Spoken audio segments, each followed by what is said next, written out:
Good morning students, ನಾನು ನಿಮ್ಮ ಸಂತೋಷ್ ಬಡ್ಕಂಬಿ. ಇವತ್ತು ನಮ್ಮ BCom second year third semester ವಿದ್ಯಾರ್ಥಿಗಳಿಗೆ ನಾನು ಈಗಾಗಲೇ ಹೇಳಿದ್ದೆ ಲಾಸ್ಟ್ ಕ್ಲಾಸ್ ಒಳಗಡೆ PED ಸಬ್ಜೆಕ್ಟನ್ನು ಹೇಳ್ತಾ ಇದ್ದೀನಿ, ಜೊತೆಗೆ BLP ಎಂಬ ಮತ್ತೊಂದು ಸಬ್ಜೆಕ್ಟನ್ನು ಹೇಳ್ತಾ ಇದ್ದೀನಿ ಅಂತ ಹೇಳಿದ್ದೆ. ಸೊ ಇಲ್ಲಿವರೆಗೆ PED ಸಬ್ಜೆಕ್ಟ್ ಬಗ್ಗೆ ಹೇಳಿದೆ. ಇವತ್ತಿನ ಕ್ಲಾಸ್ನಲ್ಲಿ ನಾನು ಈ BLP ಸಬ್ಜೆಕ್ಟ್ನ ಇಂಟ್ರೊಡಕ್ಷನನ್ನು ಕೊಡ್ತಾ ಇದ್ದೀನಿ. ಬ್ಯಾಂಕಿಂಗ್ ಲಾ ಆ್ಯಂಡ್ ಪ್ರಾಕ್ಟೀಸಸ್ ಅಂತೇಳಿ, ಬ್ಯಾಂಕಿನ ಕಾನೂನುಗಳು ಮತ್ತು ಆಚರಣೆಗಳು ಅಂತೇಳಿ. ಈ ಬ್ಯಾಂಕಿನ ಕಾನೂನು ಮತ್ತು ಆಚರಣೆಗಳು ಎಂಬ ವಿಷಯದಲ್ಲಿ ಟೋಟಲ್ ಆಗಿ ನಾವು 80 ಮಾರ್ಕ್ಸ್ಗೆ 5 ಯೂನಿಟ್ಗಳನ್ನು ನೋಡ್ತಾ ಇದ್ದೀವಿ.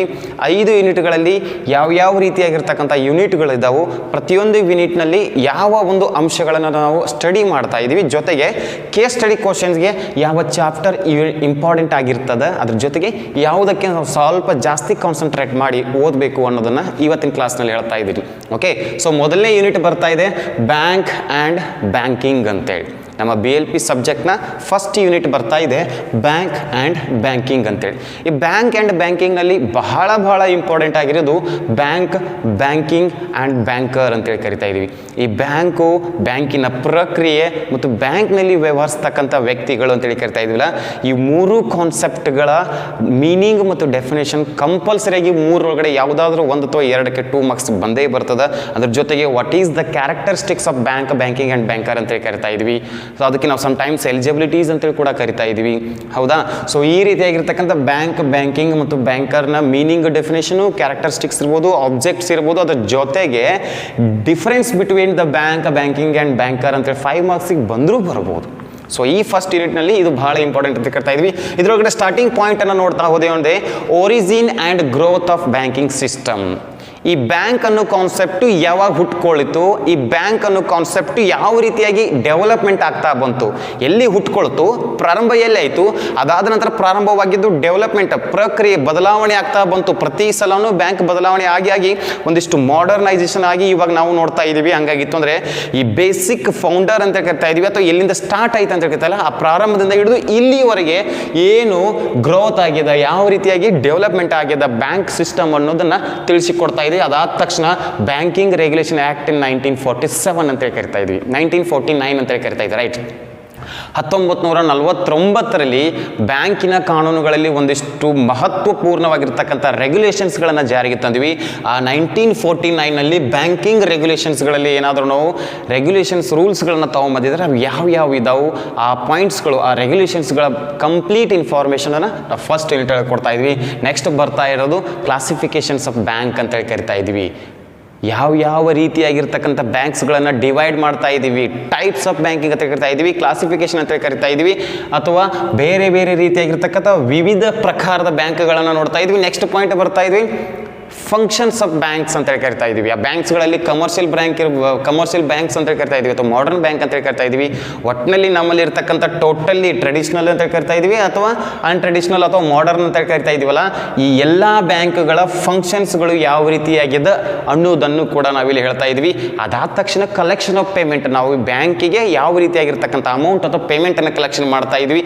Execution of standing orders, collections of dividend and interest ಅಂತ ಕರಿತಾ ಇದ್ವಿ, ರೈಟ್? ನಾವೇನಾದರೂ ಒಂದಿಷ್ಟು dividend, interest, loan, amount, purchase, sale of securities, interest earning ಮಾಡೋದು, ಅಥವಾ ಷೇರು ಮತ್ತು ಡಿಬೆಂಚರ್ಸ್ಗಳನ್ನ ಕೊಡೋದು ಯಾವ ರೀತಿಯಾಗಿ, ಅಥವಾ ನಾವು ಬ್ಯಾಂಕಿಗೆ ಬೇಕಾಗಿರ್ತಕ್ಕಂಥ ಅಮೌಂಟನ್ನು ಯಾವ ರೀತಿಯಾಗಿ ಕಲೆಕ್ಷನ್ ಮಾಡ್ತಾ ಇದ್ವಿ, ಯಾವ ವ್ಯಕ್ತಿಗಳಿಂದ ಯಾವ ಹಂತಗಳಲ್ಲಿ ಸಂಗ್ರಹಣೆ ಮಾಡ್ತಾ ಇದೀವಲ್ಲ ಅದರದ್ದು ಕಂಪ್ಲೀಟ್ ಇನ್ಫಾರ್ಮೇಷನ್ ಕೊಡ್ತಾ ಇದ್ವಿ.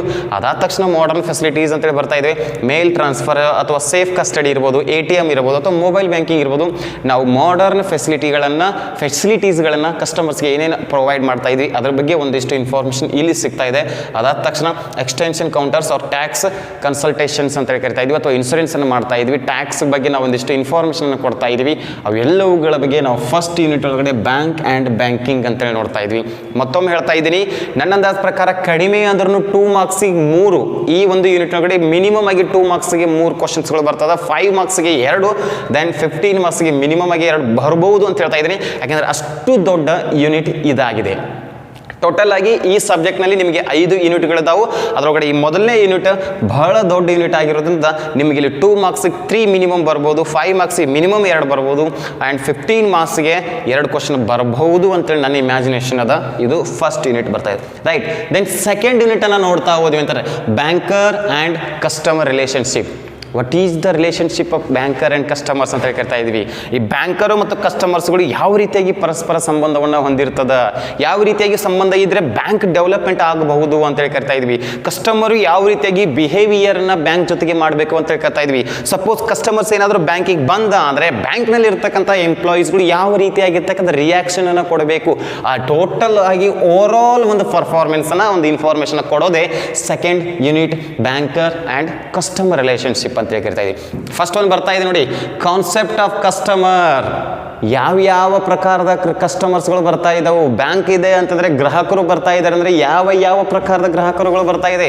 ಒಂದೇ ಪ್ರಕಾರದ ಗ್ರಾಹಕರು ಬರ್ತಾ ಇಲ್ಲ, ಬೇರೆ ಬೇರೆ ರೀತಿ ಬೇರೆ ಬೇರೆ ಸ್ಥಳಗಳಿಂದ ಬೇರೆ ಬೇರೆ ವ್ಯಕ್ತಿಗಳು ಬರ್ತಾ ಇದ್ದಾರೆ ಅಂದರೆ ಯಾವ ರೀತಿಯಾಗಿರ್ತಕ್ಕಂಥ ಕಸ್ಟಮರ್ಸ್ಗಳು ಬರ್ತಾ ಇದ್ದಾರೆ ಅದನ್ನು ಡೀಟೇಲ್ ಆಗಿ ತಿಳಿಸ್ಕೊಡೋದೇ ಕಾನ್ಸೆಪ್ಟ್ ಆಫ್ ಕಸ್ಟಮರ್ ಅಂತ ಕರಿತಾ ಇದ್ವಿ. ಆ್ಯಂಡ್ ಸೆಕೆಂಡ್ ಒಂದು ನೆಕ್ಸ್ಟ್ ನೋಡಿ ಬರ್ತಾ ಇದೆ, general and special relationship between banker and customers ಅಂತ ಕರಿತಾ ಇದ್ವಿ. ನಾನು ಹೇಳಿದ್ನಲ್ಲ, ಜನರಲ್ ಆಗಿರ್ತಕ್ಕಂಥದ್ದು ಮತ್ತು ಸ್ಪೆಷಲ್ ಆಗಿರ್ತಕ್ಕಂಥ ಕಸ್ಟಮರ್ಸ್ ಬಹಳಷ್ಟು ಜನ ಬಂದರು, ಗ್ರಾಹಕರು ಇದ್ದರು ಅಂತಂದರೆ ಅದರೊಳಗಡೆ ಕೆಲವೊಂದಿಷ್ಟು ವ್ಯಕ್ತಿಗಳು ಸ್ಪೆಷಲ್ ಆಗಿರ್ತಕ್ಕಂಥ ಕಸ್ಟಮರ್ ಇರ್ತಾರೆ, ಇನ್ನು ಕೆಲವೊಂದಿಷ್ಟುಗಳು ಕಾಮನ್ ಆಗಿರ್ತಾರೆ. ಹೌದಾ? ಹಂಗಿತ್ತಂದರೆ ಈ ಜನರಲ್ ಆ್ಯಂಡ್ ಸ್ಪೆಷಲ್ ಕಸ್ಟಮರ್ಸ್ಗಳಿಗೆ ರಿಲೇಷನ್ಶಿಪ್ ಬ್ಯಾಂಕಿನ ಜೊತೆ ಹೆಂಗಿರಬೇಕು ಅನ್ನೋದನ್ನು ಕೂಡ ಇಲ್ಲಿ ಹೇಳಿಕೊಡ್ತಾ ಇದೆ. ಕೆಲವೊಂದಿಷ್ಟು ವ್ಯಕ್ತಿಗಳು ಇರ್ತಾರೆ, ಹೆಚ್ಚಿನ ಅಮೌಂಟನ್ನು ನಮ್ಮಲ್ಲಿ ಇನ್ವೆಸ್ಟ್ಮೆಂಟ್ ಮಾಡಿರ್ತಾರೆ, ಸಮ್ಟೈಮ್ಸ್ ಬಾಂಡ್ ಅಥವಾ ಸೆಕ್ಯೂರಿಟೀಸ್ಗಳನ್ನ ಕೊಟ್ಟಿರ್ತಾರೆ, ಏನೋ ಒಂದಿಷ್ಟು ಹಣ ನಮ್ಮಲ್ಲಿ ಜಾಸ್ತಿ ಇನ್ವೆಸ್ಟ್ಮೆಂಟ್ ಮಾಡಿದ್ರು ಅಂದರೆ ನಾವು ಅವ್ರನ್ನ ಏನು ಮಾಡ್ತಾ ಇದ್ವಿ ಅಂದರೆ treated as a special customers ಅಂತ ಹೇಳಿ ಕರಿತಾ ಇದ್ವಿ. ರೈಟ್? ಆ ಸ್ಪೆಷಲ್ ಕಸ್ಟಮರ್ಸ್ ಇದ್ರು ಅಂದರೆ ಅವ್ರ ಜೊತೆ ನಮ್ಮ ಬ್ಯಾಂಕಿನ ರಿಯಾಕ್ಷನ್ ಹೆಂಗಿರಬೇಕು, ಒಂದು ವೇಳೆ ಅವ್ರು ನಮ್ಮ ಏನಾದರೂ ಬ್ಯಾಂಕಿಗೆ ಬಂದರು ಅಂದರೆ ಅವ್ರ ಜೊತೆ ನಾವು ಯಾವ ರೀತಿಯಾಗಿರ್ತಕ್ಕಂಥ ಬಿಹೇವಿಯರ್ ಮಾಡಬೇಕು, ಆ ಸ್ಪೆಷಲ್ ಕಸ್ಟಮರ್ದು ಏನು ರೂಲ್ಸ್ ಏನೇನಿದೆ ಅಥವಾ ಅವ್ರದ್ದೊಂದಿಷ್ಟು ಕರ್ತವ್ಯಗಳು ಏನೇನು ಮಾಡ್ತಾ ಇದ್ರು, ಸ್ಪೆಷಲ್ ಕಸ್ಟಮರ್ ಬಂದರು ಅಂದರೆ ನಾವು ಯಾವ ರೀತಿಯಾಗಿ ಅವ್ರನ್ನ ಟ್ರೀಟ್ ಮಾಡಬೇಕು ಅನ್ನೋದನ್ನು ಇಲ್ಲಿ ತಿಳಿಸಿಕೊಡ್ತಾ ಇದೆ ಅಂತ ಹೇಳಿ ಕರಿತಾ ಇದ್ದೀವಿ. ರೈಟಾ? ಆ್ಯಂಡ್ ನೆಕ್ಸ್ಟ್ ಬರ್ತಾ ಇದೆ ನೋಡಿ, agent, bailor, bailee, banker obligations to honour cheques are survey ಅಂತೇಳಿ ಕರಿತಾ ಇದ್ವಿ. ನಮ್ಮ ಬ್ಯಾಂಕಿಗೆ ಸಂಬಂಧಪಟ್ಟದಾಗಿ ಏನಾದರೂ ಏಜೆಂಟ್ಸ್ಗಳು ಇದ್ದರು ಅಂದರೆ, ಬೈಲರ್ಸ್ ಇದ್ದರು ಅಂದರೆ, ಅಥವಾ ಬೈಲಿ ಅಂತೇಳಿ ಕರಿತಾ ಇದೀವಲ್ಲ ಅವ್ರು ಏನಾದರೂ ಇದ್ದರು ಅಂದರೆ ಅವರು ನಮ್ಮ ಬ್ಯಾಂಕ್ ಜೊತೆ ಯಾವ ರೀತಿಯಾಗಿರ್ತಕ್ಕಂತಹ ರಿಲೇಷನ್ಶಿಪ್, ಒಬ್ಲಿಗೇಷನ್ಸ್ ಆಫ್ ಚೆಕ್ಸ್ ಅಂತೇಳಿ ಕರಿತಾ ಇದ್ವಿ, ಚೆಕ್ಗಳನ್ನು ಕೊಡ್ತಾ ಇದ್ದೀವಿ, ಅವುಗಳನ್ನು ನಾವು ಫಾಲೋ ಮಾಡ್ತಾ ಇದ್ದೀವಿ ಅಂತಂದರೆ ಯಾವ ರೀತಿಯಾಗಿರ್ತಕ್ಕಂಥ ರೂಲ್ಸ್ಗಳನ್ನು ಹೊಂದ್ತಾ ಇದ್ದಾವೆ ಅದ್ರ ಬಗ್ಗೆ ಕೂಡ ಇಲ್ಲಿ ಕಂಪ್ಲೀಟ್ ಆಗಿರ್ತಕ್ಕಂಥ ಇನ್ಫಾರ್ಮೇಷನನ್ನು ಕೊಡ್ತಾ ಇದೆ. ರೈಟಾ? ಸೊ ಅದಾದ ನಂತರ ಆ್ಯಂಡ್ ನೆಕ್ಸ್ಟ್ ಬರ್ತಾ ಇದೆ ನೋಡಿ, ಏನು, ಓಕೆ ರೈಟ್. ನೆಕ್ಸ್ಟ್ ಬರ್ತಾ ಇದೆ right cheques right. And next third unit ಬರ್ತಾ ಇದೆ. ಥರ್ಡ್ ಯೂನಿಟ್ಗೆ ಹೋದಿರ್ತದೆ ಚೆಕ್ ಅಂತೇಳಿ ಬರ್ತಾ ಇದೆ. ಚೆಕ್ಕುಗಳು ಅಂತೇಳಿ ಕೊಡ್ತಾ ಇದ್ದೀವಿ. ನಾವೇನಾದರೂ ಸಮ್ಟೈಮ್ಸ್ ಬೇರೆ ಬೇರೆ ವ್ಯಕ್ತಿಗಳಿಗೆ ಹಣ ಕೊಡಬೇಕಾಗಿರ್ತದೆ, ಹಣವನ್ನು ನಮ್ಮ ಹತ್ರ ಇರದೇ ಇದ್ದಾಗ ನಾವು ಅವರಿಗೆ ನಮ್ಮ ಬ್ಯಾಂಕಿನ ಅಮೌಂಟ್, ನಮ್ಮ ಬ್ಯಾಂಕಿನಲ್ಲಿ ಇರ್ತಕ್ಕಂಥ ಇಂತಿಷ್ಟು ಹಣವನ್ನು ಇವರಿಗೆ ಪೇ ಮಾಡಿ ಅಂಥೇಳಿ ಒಂದಿಷ್ಟು ಚೆಕ್ಗಳನ್ನು ಕೊಡ್ತಾ ಇದ್ದೀವಲ್ಲ, ಆ ಚೆಕ್ಕಿನ ಬಗ್ಗೆ ಥರ್ಡ್ ಯೂನಿಟ್ ಇಲ್ಲಿ ಕವರ್ ಮಾಡ್ತಾ ಇದೆ. Meaning and definitions or types of checks ಅಂತ ಹೇಳ್ತಾ ಇದ್ದೀವಿ. ರೈಟ್? ಆ ಚೆಕ್ಕುಗಳು ಅಂದ್ರೇನು, ಅದರ ಚೆಕ್ಕಿನ ವ್ಯಾಖ್ಯೆಗಳು ಏನು ಬರ್ತದೆ, ಆ್ಯಂಡ್ ಕ್ಯಾರೆಕ್ಟರಿಸ್ಟಿಕ್ಸ್ಗಳು ಏನೇನಿದಾವೆ ಅದ್ರ ಬಗ್ಗೆ ಒಂದಿಷ್ಟು ಇನ್ಫಾರ್ಮೇಷನ್ ಕೊಡ್ತದೆ. And implication of crossing and opening cheques ಅಂತೇಳಿ ಕರಿತಾ ಇದ್ದೀವಿ. ಯಾವ ರೀತಿಯಾಗಿರ್ತಕ್ಕಂಥ ಚೆಕ್ಕುಗಳನ್ನು ಕ್ರಾಸ್ ಮಾಡ್ತಾ ಇದ್ದೀವಿ ಅದರೊಳಗಡೆ ಬರ್ತಾ ಇದೆ ಜನರಲ್ ಆ್ಯಂಡ್ ಸ್ಪೆಷಲ್ ಕ್ರಾಸಿಂಗ್ ಅಂತೇಳಿ ಕರಿತಾ ಇದ್ದೀವಿ. ಸಾಮಾನ್ಯವಾಗಿರ್ತಕ್ಕಂಥ ಕ್ರಾಸ್ಡ್ ಚೆಕ್ಗಳು ಅಂದರೆ ಯಾವುವು, ಸ್ಪೆಷಲ್ ಆಗಿರ್ತಕ್ಕಂಥ ಕ್ರಾಸ್ಡ್ ಚೆಕ್ಗಳು ಯಾವುವು, ಅದರ ಮಾರ್ಕಿಂಗನ್ನು ಯಾವ ರೀತಿಯಾಗಿ ಮಾಡ್ತಾ ಇದ್ದೀವಿ, ಅದರ ಮಾರ್ಕಿಂಗ್ ಮಟೀರಿಯಲನ್ನು ನಾವು ಯಾವುದು ಯೂಸ್ ಮಾಡ್ತಾ ಇದ್ದೀವಿ. ಹಾಗಾಗಿತ್ತು ಅಂದರೆ ಚೆಕ್ಕುಗಳು ಅಂದರೆ ಏನು, ಚೆಕ್ಕಿನ ವ್ಯಾಖ್ಯೆ ಮತ್ತು ಅರ್ಥ ಬರ್ತಾ ಇದೆ, ಚೆಕ್ಕಿನ ಗುಣಲಕ್ಷಣಗಳು ಬರ್ತಾ ಇದೆ. ನಂತರದಲ್ಲಿ ಚೆಕ್ಕಿನ ಪ್ರಕಾರಗಳು ಅಂತೇಳಿ ಕರಿತಾ ಇದ್ದೀವಿ, ಕ್ರಾಸ್ಡ್ ಆ್ಯಂಡ್ ನಾನ್ ಕ್ರಾಸ್ಡ್ ಅಂತೇಳಿ ಕರಿತಾ ಇದ್ವಿ.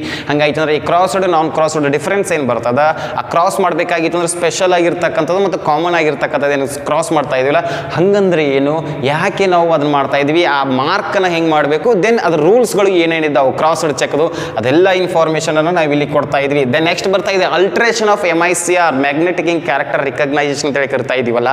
ಈ ಮ್ಯಾಗ್ನೆಟಿಕ್ ಕ್ಯಾರೆಕ್ಟರ್ ರಿಕಗ್ನೈಸೇಷನ್ ಅಂದರೆ ಏನು, ಯಾಕೆ ಅದನ್ನು ನಾವು ಯೂಸ್ ಮಾಡ್ತಾ ಇದ್ದೀವಿ, ಅದನ್ನು ನಾವು ಬಿಸ್ನೆಸ್ನಲ್ಲಿ ನಮ್ಮ ಬ್ಯಾಂಕ್ನಲ್ಲಿ ಯಾಕೆ ಫೆಸಿಲಿಟಿ ಕೊಡ್ತಾ. ಸೆಕೆಂಡ್ ಪಾಯಿಂಟ್ಸ್ ಬರ್ತಾ ಇದೆ alteration of MICR, magnetic character recognition ಅಂತ ಕರಿತಾ ಇದ್ವಿ. ಅದ್ರ ಜೊತೆಗೆ IFSC ಕೋಡ್ ಅಂತ ಕರಿತಾ ಇದ್ವಿ. ಪ್ರತಿಯೊಂದು ಬ್ಯಾಂಕ್ ಐಡೆಂಟಿಫೈ ಮಾಡಬೇಕಾಗಿರ್ತಕ್ಕಂಥ ಒಂದು ಫೈನಾನ್ಸಿಯಲ್ ಆಗಿರ್ತಕ್ಕಂಥ ಸೆಕ್ಯೂರಿಟಿ ಕೋಡ್ ಕರಿತಾ ಇದ್ದೀವಿ. ಸೆಕ್ಯೂರಿಟಿ ಕೋಡ್ ಅಂತೇಳಿ ಅಂತ ಇದೀವಲ್ಲ, IFSC ಕೋಡು.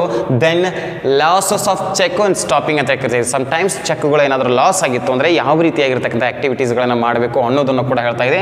ಆ್ಯಂಡ್ ಪೇಮೆಂಟ್ ಅಂತ ಕರಿತಾ ಇದ್ದೀವಿ. ವಾಟ್ ಈಸ್ ದ ಪೇಮೆಂಟ್, ಚೆಕ್ನ ಪೇಮೆಂಟನ್ನು ಯಾವ ರೀತಿಯಾಗಿ ಮಾಡ್ತಾ ಇದ್ದೀವಿ, ಯಾವ ರೀತಿಯಾಗಿ ನಾವು ಪೇಮೆಂಟನ್ನು ಇಲ್ಲಿ ಕೊಡಬೇಕು. ಸೊ ಇದು ಥರ್ಡ್ ಯೂನಿಟ್ನಲ್ಲಿ ಕವರ್ ಆಗ್ತಾ ಇದೆ. ಆ್ಯಂಡ್ ಫೋರ್ತ್ ಯೂನಿಟ್ ಬರ್ತಾ ಇದೆ ಕಸ್ಟಮರ್ ಅಕೌಂಟ್ಸ್. ಭಾಳ ಇಂಪಾರ್ಟೆಂಟ್ ಆಗಿದ್ದು.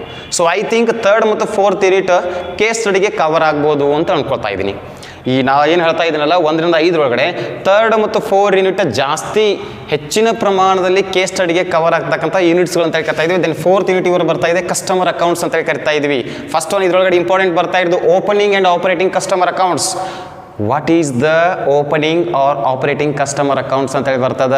ಏನು ಅಕೌಂಟನ್ನು ಓಪನ್ ಮಾಡೋದು ಹೇಗೆ, ಓಪನಿಂಗ್ ಅಕೌಂಟ್ಗಳನ್ನು ಪ್ರಾರಂಭ ಮಾಡೋದು ಹೆಂಗೆ, ಅಕೌಂಟ್ಗಳನ್ನು ಹೆಂಗೆ ಸ್ಟಾರ್ಟ್ ಮಾಡ್ತಾ ಇದ್ವಿ, ಜೊತೆಗೆ ಆಪರೇಟಿಂಗ್ ಅವುಗಳನ್ನು ನಾವು ಹೆಂಗೆ ಆಪರೇಷನ್ ಮಾಡ್ತಾ ಇದ್ದೀವಿ, ಯಾವ ರೀತಿಯಾಗಿ ಬಳಸ್ತಾ ಇದ್ದೀವಿ. ರೈಟಾ? ಓಪನಿಂಗ್ ಅಂದರೆ ನಾವು ಯಾವ ರೀತಿಯಾಗಿರ್ತಕ್ಕಂಥ ಅಕೌಂಟನ್ನು ಸ್ಟಾರ್ಟ್ ಮಾಡ್ತಾ ಇದ್ವಿ. ದೆನ್ ಆಪರೇಟಿಂಗ್ ಅಂದರೆ ಅದನ್ನು ಹೆಂಗೆ ಬಳಸಾಕತ್ತಿದ್ದೀವಿ. ಹಂಗಾಯ್ತು ಅಂದರೆ opening and operating customer accounts ಅಂತೇಳಿ ಫಸ್ಟ್ ಮಾಹಿತಿ ಕೊಡ್ತಾ ಇದೆ. ದೆನ್ ನೆಕ್ಸ್ಟ್ ಬರ್ತಾ ಇದ್ದು ಟೈಪ್ಸ್ ಆಫ್ ಅಕೌಂಟ್ಸ್. ಬ್ಯಾಂಕಿನ ಒಳಗಡೆ ಅಕೌಂಟ್ಗಳನ್ನ ತೆಗಿತಾ ಇದ್ವಿ ಅಂದರೆ ಯಾವ ಯಾವ ಪ್ರಕಾರದ ಅಕೌಂಟ್ಗಳನ್ನ ತೆಗಿತಾ ಇದ್ವಿ.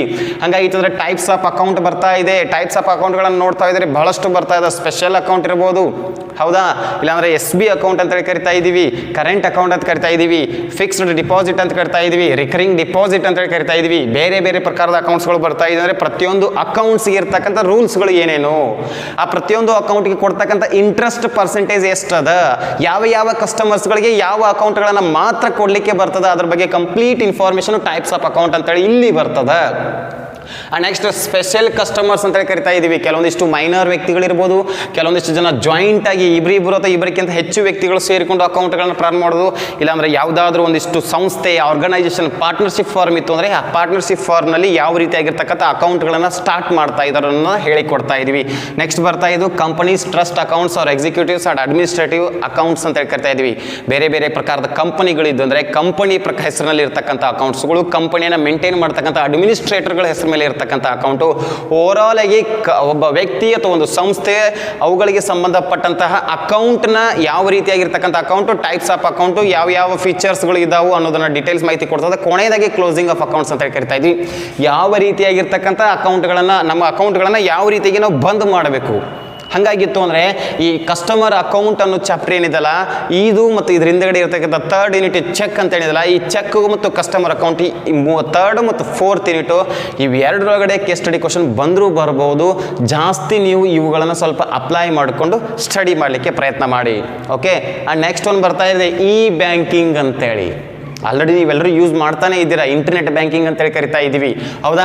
E banking and internet banking ನಾವು ಕಂಪಲ್ಸರಿಯಾಗಿ ಈಗಿನ ಮಾಡರ್ನ್ ಫೆಸಿಲಿಟಿ ಒಳಗಡೆ ಬ್ಯಾಂಕ್ ಕೊಡ್ತಕ್ಕಂಥ ಮಾಡರ್ನ್ ಫೆಸಿಲಿಟಿಗಳನ್ನು ನಾವು ಎಲ್ಲರೂ ಯೂಸ್ ಮಾಡಿಕೊಂಡು ಇವಾಗ ನಾವು ಇಂಟರ್ನೆಟ್ ಬ್ಯಾಂಕಿಂಗನ್ನು ಯೂಸ್ ಮಾಡ್ತಾನೆ ಇದ್ದೀವಿ. ಹಾಗಾಗಿತ್ತು ಅಂದರೆ E banking and internet banking ಅಂದರೆ ಅದರ ಮೀನಿಂಗು ಮತ್ತು ಡೆಫಿನೇಷನ್ಗಳು ಏನೇನಿದೆ ಅನ್ನೋದನ್ನು ಕೂಡ ಇದು ಹೇಳ್ಕೊಡ್ತಾ ಇದೆ. ಅದಾದ ಜೊತೆಗೆ E banking the facts of E banking, ಏನೇನಿದೆ ಸತ್ಯ ಸಂಘಟನೆಗಳು ಏನೇನಿದ್ದಾವೆ, ಏನೇನು ಫ್ಯಾಕ್ಟ್ಸ್ಗಳನ್ನು ಕೊಡ್ತಾ ಇದೆ, ಫ್ಯಾಕ್ಟರ್ಸ್ಗಳು ಏನೇನಿದ್ದಾವೆ, ಅದರ ಜೊತೆಗೆ ಇ ಬ್ಯಾಂಕಿಂಗ್ ಆಪರೇಷನ್ ಮಾಡ್ತಾ ಇದೀವಿ ಅದರೊಳಗಡೆ ಬರ್ತದೆ ನೋಡಿ. NEFT ಬರ್ತದ, RTGS ಬರ್ತದ, ಚೆಕ್ಗಳು ಬರ್ತದ, ಇ ಪೇಮೆಂಟ್ ಬರ್ತದ, ಅಥವಾ ECS ಹತ್ರ ಬರ್ತದ, ಅಥವಾ ಅದು UID ನಂಬರ್ ಕೊಡ್ತದ, ಇಲ್ಲ ಅಂತಂದ್ರೆ ಪಿನ್ ನಂಬರ್ ಕೊಡ್ತದ, ಅಲ್ಲ ಅಂತಂದ್ರೆ ಮಾಡರ್ನ್ ಫೆಸಿಲಿಟಿಗಳು ಇರ್ತದೆ, ಡೆಬಿಟ್ ಕಾರ್ಡ್ ಕೊಡ್ತದ, ಕ್ರೆಡಿಟ್ ಕಾರ್ಡ್ ಕೊಡ್ತದ, ಇಲ್ಲ RTGS ಅಂತ ಹೇಳಿ ಕೊಡ್ತದ, NEFT ಅಂತ ಹೇಳಿ ಬರ್ತಾ ಇದೆ. ಬೇರೆ ಬೇರೆ ಪ್ರಕಾರದ ಫೆಸಿಲಿಟಿಗಳನ್ನು ಕೊಡ್ತಾ ಇದೆ. ಸಮಟೈಮ್ಸ್ DD ಮತ್ತು ಚೆಕ್ಗಳನ್ನು ಕೂಡ ಕೊಡ್ತಾ ಇದೆ. ಹಾಗಾಗಿತ್ತು ಅಂದರೆ ಈ ಇ ಬ್ಯಾಂಕಿಂಗ್ ಅನ್ನ ನಾವೇನಾದ್ರೂ ಯೂಸ್ ಮಾಡ್ತಾ ಇದ್ದೀವಿ ಅಂದರೆ ಯಾವ ಪ್ರಕಾರದ ಇ ಬ್ಯಾಂಕಿಂಗ್ ಫೆಸಿಲಿಟಿಗಳನ್ನು ಓವರ್ ಆಲ್ ಆಗಿ ಎಲ್ಲ ಕಸ್ಟಮರ್ಗೆ ಬ್ಯಾಂಕ್ ಕೊಡ್ತಾ ಇದೆ. ಅವೆಲ್ಲ ಇ ಬ್ಯಾಂಕಿಂಗ್ ಫೆಸಿಲಿಟಿಗಳ ಬಗ್ಗೆ ಡೀಟೇಲ್ ಆಗಿರ್ತಕ್ಕಂಥ ಎಕ್ಸ್ಪ್ಲನೇಷನ್ ನಿಮಗೆ ಈ ಯೂನಿಟ್ ಒಳಗಡೆ ಸಿಗ್ತಾ ಇದೆ. ಹಾಗಾಗಿತ್ತಂದ್ರೆ ಈ ಇ ಬ್ಯಾಂಕಿಂಗ್ ಫೆಸಿಲಿಟಿಗಳು ಯಾವ್ಯಾವ ಇದ್ದಾವೆ ಅನ್ನೋದನ್ನ ನಾವು ಈ ಯೂನಿಟ್ ಒಳಗಡೆ ತಿಳ್ಕೊಳ್ತಾ ಇದ್ದೀವಿ. ಓಕೆ, ಸೊ ಈ ರೀತಿಯಾಗಿರ್ತಕ್ಕಂಥ 5 ಯೂನಿಟ್ಗಳನ್ನು ನೀವು ನೋಡ್ತಾ ಇದ್ದೀರಿ. ಹಾಗಾಗಿತ್ತು ಅಂದರೆ ಈ banking law and practice total ಆಗಿ 5 ಯೂನಿಟ್ಗಳದಾವು. 1ನೇ ಯೂನಿಟ್ ಬಹಳಷ್ಟು ದೊಡ್ಡದಿದ್ರೆ ಇದು ನಿಮ್ಗೆ ಜಾಸ್ತಿ ಮಾರ್ಕ್ಸನ್ನು ಕವರ್ ಮಾಡಿ ಕೊಡ್ತಾ ಇದೆ. ಆ್ಯಂಡ್ ಥರ್ಡ್ ಮತ್ತು ಫೋರ್ತ್ ಯೂನಿಟನ್ನು ಸ್ವಲ್ಪ ಕಾನ್ಸಂಟ್ರೇಟ್ ಮಾಡಿ, ಸ್ವಲ್ಪ ಜಾಸ್ತಿ ಕಾನ್ಸಂಟ್ರೇಟ್ ಮಾಡಿ. ಯಾಕೆ ಅಂದರೆ ಥರ್ಡ್ ಮತ್ತು ಫೋರ್ತ್ ಯೂನಿಟ್ ಮೇಲೆ ಕೇಸ್ ಸ್ಟಡಿ ಕ್ವಶನ್ ಬಂದರೂ ಬರ್ಬೋದು ಅಂತೇಳಿ ಕರಿತಾ ಇದ್ವಿ. ಹಾಗಾಗಿತ್ತು ಅಂದರೆ ಪ್ರತಿಯೊಂದು ಯೂನಿಟನ್ನು ನಾವು ಒಂದೊಂದಾಗಿ ನಿಮಗೆ ಎಕ್ಸ್ಪ್ಲೇನ್ ಮಾಡ್ತಾ ಹೋಗ್ತಾ ಇದ್ದೀವಿ. ಸೊ ನಾಳೆ ಕ್ಲಾಸ್ನಲ್ಲಿ ಫಸ್ಟ್ ಯೂನಿಟನ್ನು ಸ್ಟಾರ್ಟ್ ಮಾಡ್ತಾ ಇದ್ದೀನಿ. ನಾನು ಇಲ್ಲಿವರೆಗೆ ಈ ಬ್ಯಾಂಕಿಂಗ್ ಲಾ ಪ್ರಾಕ್ಟೀಸನ್ನು ಏನು ಹೇಳಿದ್ದೀನಲ್ಲ, ಇದು ಸಿಲೆಬಸನ್ನು ಮಾತ್ರ ಹೇಳ್ತಾ ಇದ್ದೀನಿ. ನಾಳೆಯಿಂದ ನಿಮ್ಮ ಕ್ಲಾಸ್ನ ಸ್ಟಾರ್ಟ್ ಮಾಡ್ತಾ ಇದ್ದೀನಿ. ಆ್ಯಂಡ್ ಇನ್ನೊಂದು ಇಂಪಾರ್ಟೆಂಟ್ ಆಗಿ ನಾನು KD ಬಸವ ಆಥರ್ ಟೆಕ್ಸ್ಟ್ ಬುಕ್ಕನ್ನು ರೆಫರ್ ಮಾಡ್ತಾ ಇದ್ದೀನಿ. ಸೊ ನೀವೆಲ್ಲರೂ ಕೆ ಡಿ ಬಸವ ಆಥರ್ ಸಿಕ್ಕರೆ ರೆಫರ್ ಮಾಡಿರಿ, ಇಲ್ಲ ಅಂದರೆ ಮತ್ತೆ ಬೇರೆ ಬೇರೆ ಆಥರ್ ಸಿಕ್ಕರು ಕೂಡ ಅದನ್ನು ರೆಫರ್ ಮಾಡಿರಿ, ಏನೂ ಸಮಸ್ಯೆ ಇಲ್ಲ. ಒಟ್ಟಿನಲ್ಲಿ ನಮಗೆ ಸಿಲೆಬಸ್ ಪ್ರಕಾರ ಇರತಕ್ಕಂಥ ಇನ್ಫಾರ್ಮೇಷನ್ ಸಿಕ್ಕರೆ ಸಾಕು, ಇವ್ರದೇ ಮಾಡಬೇಕಂತ ಏನೂ ಸಮಸ್ಯೆ ಇಲ್ಲ. ಹಾಗಾಗಿ ಥರ ಮತ್ತೊಮ್ಮೆ ರಿಮೈಂಡ್ ಮಾಡ್ತಾ ಇದ್ರಿ, ಟೋಟಲ್ ಆಗಿ 5 ಯೂನಿಟ್ಗಳು, 5 ಯೂನಿಟ್ನಲ್ಲಿ 1ನೇ ಯೂನಿಟು, 3rd ಯೂನಿಟು ಮತ್ತು 4th ಯೂನಿಟ್ ಸ್ವಲ್ಪ ಜಾಸ್ತಿ ಕಾನ್ಸಂಟ್ರೇಟ್ ಮಾಡಿದರೆ ಹೆಚ್ಚಿನ ಮಾರ್ಕ್ಸ್ಗಳು ಅದರಲ್ಲಿ ನಮಗೆ ಕವರ್ ಆಗ್ತದೆ ಅಂತ ಹೇಳ್ತಾ ಇದ್ದೀನಿ. ಆ್ಯಂಡ್ ನಾಳೆಯಿಂದ 1st ಯೂನಿಟನ್ನು ಸ್ಟಾರ್ಟ್ ಮಾಡ್ತಾ ಇದ್ದೀನಿ. ಸೊ ಅಲ್ಲಿವರೆಗೆ ಅದೇ ರೀತಿಯಾಗಿ ನಮ್ಮ ಎಲ್ಲ ಲೆಕ್ಚರ್ಸ್ ಆನ್ಲೈನ್ ಕ್ಲಾಸನ್ನು ನೋಡ್ತಾ ಇರಿ. ಅವ್ರ ಚಾನಲ್ನ ಲೈಕ್ ಮತ್ತು ಸಬ್ಸ್ಕ್ರೈಬ್ ಮಾಡಿ. ದೆನ್ ನಿಮ್ಗೆ ಏನಾದರೂ ಡೌಟ್ಸ್ ಇದ್ದರೆ ನಮಗೆ ವಾಟ್ಸಪ್ ಮೂಲಕ ಅಥವಾ ವಾಟ್ಸಪ್ ಗ್ರೂಪ್ಗಳು ಇದ್ದಾವೆ, ಅದ್ರ ಮೂಲಕ ಕಮೆಂಟ್ ಮಾಡಿ ತಿಳಿಸಿ ಅಂತ ಹೇಳ್ತಾ ಸೊ ಇವತ್ತಿನ ಕ್ಲಾಸಲ್ಲಿ ಮುಗ್ತಾ ಇದ್ದೀನಿ. Okay, take care.